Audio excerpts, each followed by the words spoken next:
Hello viewers, বিটকয়েনের এই উপরে নিচে যাওয়াতে এখন অলমোস্ট অনেকেই ভাবতেছেন যে বিটকয়েনের বুল রান হয়তোবা শেষ হয়ে গেছে, আর না হলে কবে হবে এটা নিয়ে অনেকে দ্বিধাদ্বন্দ্বে আছেন।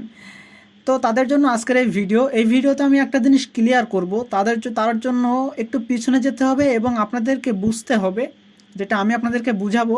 জার্মান গভর্নমেন্ট তারা বিটকয়েনটাকে এই মুহূর্তে কেন সেল দিল?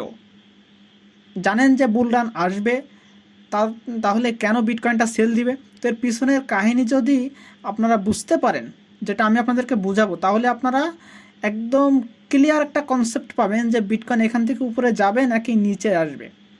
তো ফার্স্ট অফ অল আমরা যদি দেখি যে জার্মান গভর্নমেন্টের যে বলতে পারেন যে ওয়ালেট, সেটাতে দেখেন আর একটাও বিটিসি কিন্তু নাই। তো কতগুলো বিটিসি ছিল? অ্যারাউন্ড 49,857টা বিটকয়েন কিন্তু ছিল, এবং সেগুলো কিন্তু সবগুলোই তারা অলমোস্ট সেল করে দিছে।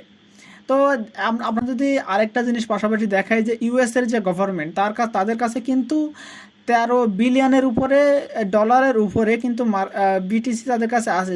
যদি ধরি সেটা কতটা, 213,000, মানে 2,13,000-এর উপরে বিটিসি কিন্তু আছে, কিন্তু তারা কিন্তু বিটিসি সেল দেয় নাই। তাহলে জার্মান গভর্নমেন্ট কেন বিটিসি সেল দিল?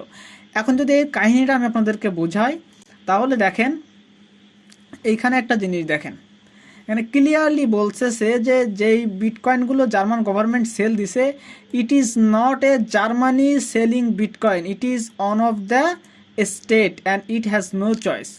মানে এর অর্থ হলো এটা ফুল জার্মান গভর্নমেন্ট না, জার্মানির দেশের একটা স্টেট বলতে পারেন, একটা অঙ্গরাজ্য, তারা এই বিটকয়েনটাকে সেল দিছে। এবং কি কারণে সেল দিছে সেটা আমি আপনাদেরকে বুঝাই। ধরেন এইখানে তাদের একটা ওয়েবসাইট ছিল, যে ওয়েবসাইটটার নাম হচ্ছে আপনার movie2k.to। এই ওয়েবসাইটটা অনৈতিক কাজবাজ করতো, বলতে পারেন যে মানি লন্ডারিং, ইললিগাল অ্যাক্টিভিটিসের মতো অনেক অনৈতিক কাজবাজ তারা করতো। যার কারণে তাদের যে আপনার হচ্ছে জার্মান অ্যাক্রোনমি যে LKA বা জার্মান পুলিশ অফিস, মানে জার্মান পুলিশ, তারা কি করছে এটাকে বলতে পারেন যে আমরা যেমন অনেক অনৈতিক কাজ করলে আমাদের ব্যাংক অ্যাকাউন্ট বলেন সব কিছু যেমন জব্দ হয়ে যায় না, তো তাদের কাছে তাদের ওয়ালেটে ছিল এই 49,857টা বিটকয়েন। সেইটা জার্মান যে অঙ্গরাজ্যের যে আপনার গভর্নমেন্ট বলতে পারেন, স্টেটের যে গভর্নমেন্ট, তারা কি করছে এইগুলো কি জব্দ করছে পুলিশ, এবং জব্দ করে এইগুলো কি অলমোস্ট সরকারের খাতায় তো জমা পড়বে, তাই না?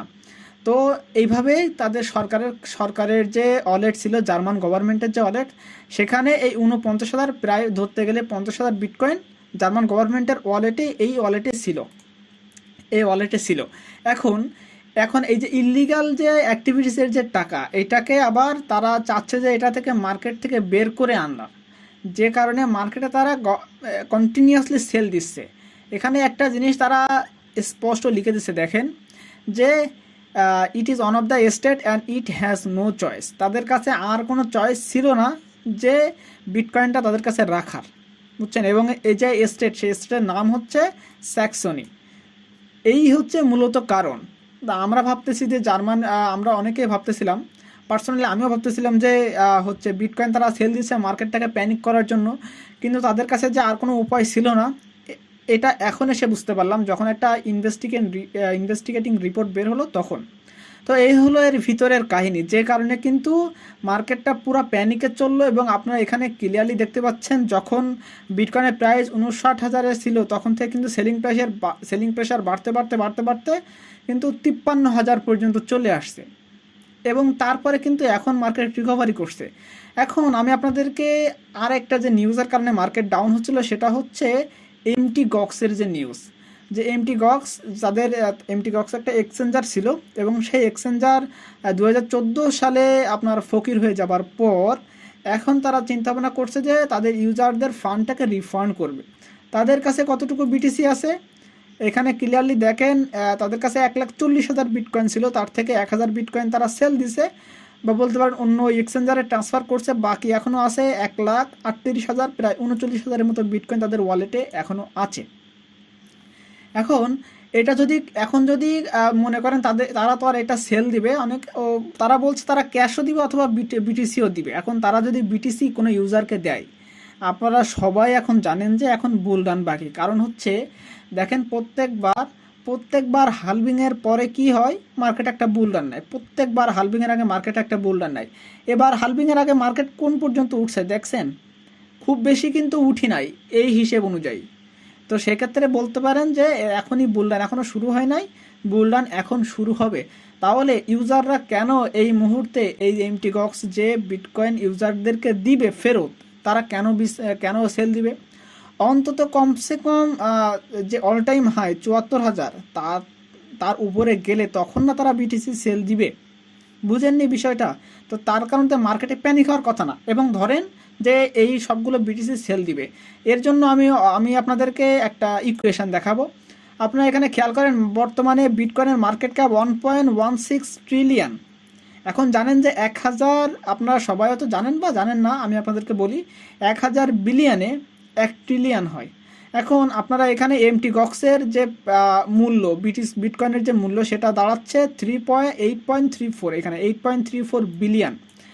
এটার সাথে যদি আমি এটা কম্পেয়ার করি যে সেটা আপনার হচ্ছে বিটকয়েনের মার্কেট ক্যাপের কত পার্সেন্ট, তাহলে এখানে দেখতে পাচ্ছেন যে 0.71%, বা বলতে পারেন 0.72% বিটকয়েনের টোটাল মার্কেট ক্যাপের সাথে যদি হিসেব করি তাহলে 0.72%, অর্থাৎ 1%ও না। তাহলে 1%ও যদি মার্কেটে আসে তাহলে মার্কেট কি খুব বড় একটা ইম্প্যাক্ট ফেলবে মার্কেটে? অবশ্যই না। যদি একেবারেই সেল দিয়ে দেয় সবগুলোই, একেবারে তো আর সেল দিবে না, পাট করে সেল দিবে। এখন আপনারা একটা জিনিস হিসেব করেন, এখন এরা চাবে কি, যখন সেল দিবে তখন মানুষজন তাদের ওয়ালেট কার্ড ট্র্যাক করে রাখছে। তো এই মানুষজন এখানে যখন সেল দিবে তখন এই যে ট্রানজ্যাকশান হিস্টোরি তখন দেখাবে। যখনই দেখাবে ট্রানজ্যাকশান হিস্টোরি তখন কি হবে, মানুষরা ভাববে তাহলে ওরা যখন সেল দিচ্ছে আমরাও সেল দেবো। এইভাবে কি হবে, মার্কেট একটা প্যানিক সিচুয়েশান তৈরি হবে। বাট আলটিমেটলি যদি আপনি হিসেব করেন তাহলে ক্লিয়ারলি দেখতে পাচ্ছেন মার্কেটে ইম্প্যাক্ট ফেলার মতো কোনো অবস্থা কিন্তু নাই। এটা আপনি এতটুকু তো বুঝেছেন। তাহলে এতটুকু যখন বুঝেছেন তাহলে অবশ্যই এটা বুঝতে পারতেছেন যে মার্কেটে ইম্প্যাক্ট ফেলার মতো আর একটাই পার্টি আছে, সেটা হচ্ছে ইটিএফ কোম্পানি। আমি যদি ইটিএফের কথা বলি, দেখেন ব্ল্যাক রকের কাছে আছে 3,16,000 বিটকয়েন, গ্রেস্কেলের কাছে আছে 2,72,000 বিটকয়েন, এবং ফিডেলিটির কাছে আছে 1,75,000 বিটকয়েন। তাহলে এরাই একমাত্র মার্কেটে কি করতে পারে, ম্যানিপুলেট করতে পারে। বাট এদেরকে অ্যাভারেজ একটা বাইং জোন, সেটা যদি আপনি হিসেব করেন, একটা বাইং জোন ছিল 40,000 রেঞ্জে, একটা বাইং জোন আছে মানে 60 থেকে 70, তো ওইটা আমরা 65 ধরতে পারি, 60ও ধরতে পারি। তো 60ও যদি ধরেন তাহলে মার্কেটে ব্ল্যাক রক, গ্রেস্কেল, ফিডেলিটি এদের যে অ্যাভারেজ যে বাইং জোন সেটা চলে আসে কোথায়, 50-এর অ্যারাউন্ড ওই রেঞ্জে। তাহলে মার্কেট কেন ওই রেঞ্জে যাবে বুঝুন। মার্কেট তারা অবশ্যই ওই রেঞ্জে নিয়ে যাবে না। এরা যখন সেল দিবে এরা চাইবে অবশ্যই তাদের অ্যাভারেজ স্কোর থেকে অনেক বেশি হাই হয়ে মার্কেট, অর্থাৎ মার্কেট অলমোস্ট 80+ না হলে তো তারা মার্কেট থেকে মানে এক্সিট করবে না। তো এই হলো ওভারঅল নিউজ। তাহলে এটা থেকে বোঝা যায় যে মার্কেটে ম্যানিপুলেট হওয়ার মতো যে জিনিসগুলো ছিল এটা টোটালি রিটেলাররা প্যানিক হয়ে মার্কেটটাকে ওই পর্যন্ত নিচে নামাইছে। আর জার্মান গভর্নমেন্টের কোনো উপায় ছিল না দেখে তারা বিটকয়েনটাকে সেল দিছে। তার মানে আলটিমেটলি বিটকয়েনের যে নেক্সট যে মুভমেন্ট সেটা যদি আমরা হিসেব করি তাহলে এখান থেকে উপরের দিকে মুভমেন্ট হওয়া উচিত, এবং এটাই আলটিমেটলি আপকামিং যে দিনগুলো সেগুলোতে আমরা দেখতে পারবো যে বিটকয়েন উপরের দিকেই যাবে। এখন আমরা ভিতরের কিছু আপনার অনচেইন ডাটা যদি আমরা দেখি, আপনি এখানে ক্লিয়ারলি দেখতে পাচ্ছেন যে বিটকয়েনের যে এক্সচেঞ্জারের যে ব্যালেন্সগুলো আছে, এক্সচেঞ্জারও একটা ভূমিকা পালন করে বিটকয়েনকে উপরের দিকে নিচের দিকে নিয়ে যেতে।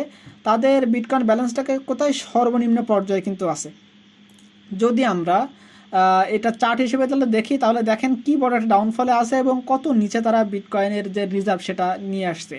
যদি আমরা মাইনারদের ক্ষেত্রে দেখি, যারা মাইন করে তাদের কাছে তো বিটকয়েন রিজার্ভ থাকে, তাদের রিজার্ভটা তো যদি দেখি তাহলে দেখেন অলমোস্ট কত নিচে কত ডাউনে আছে, বুঝতে পারতেছেন। যদি আমরা হালভিংয়ের যে ডাটা দেখি তাহলে এখন বুলরানের কেবলমাত্র শুরু, অর্থাৎ যদি আমরা প্রত্যেকটা ডাটা ইনক্লুড করি এবং একটার সাথে আরেকটা মিলাই দেখি তাহলে মার্কেট এখান থেকে উপরে যাওয়ারই কথা। তাই সেটা একটু মানে 1-2 দিন দেরি হোক, বা মার্কেট হয়তো বা এখান থেকে আরও 2-5 হাজার নিচে আসতে পারে, এসে দেন বুলরান স্টার্ট হতে পারে। যারা লং টার্মের জন্য আপনাদের পোর্টফোলিও তৈরি করে রেখেছেন তাদের কাছে 2-5 হাজার ডাউন গেলেও তো করার কিছু নেই বা হওয়ার কিছু নেই, তারা অলরেডি কিনে রেখেছেন, তো তারা মার্কেট আপ তো হবে, আজকে হোক আর কালকে হোক। তো এতটুকু যারা বুঝতে পারতেছেন টোটাল ইনফরমেশন দিয়ে, তারা এতটুকু নিশ্চয়ই বুঝতে পারতেছেন যে মার্কেট উপরের দিকে যাওয়ার জন্য অলমোস্ট অলরেডি প্রস্তুত। শুধুমাত্র একটু মনে করেন যে ভালো মতো কারেকশান নিবে, বা যদি কারেকশান অলরেডি নেওয়া হয়ে যায় তাহলে মার্কেট এখন উপরে যাবে। তো এই ছিল আমার আজকের ইনফরমেশন, যেটা আপনাদেরকে জানানো উচিত বলে আমি মনে করি, যেটা ভেতরের নিউজ, যেটা এখন পর্যন্ত কেউ আপনাদেরকে দিয়েছে বলে আমার জানা নেই, যেটা আমি চেষ্টা করতেছি আপনাদেরকে যে প্রপার ইনফরমেশন দেওয়ার জন্য।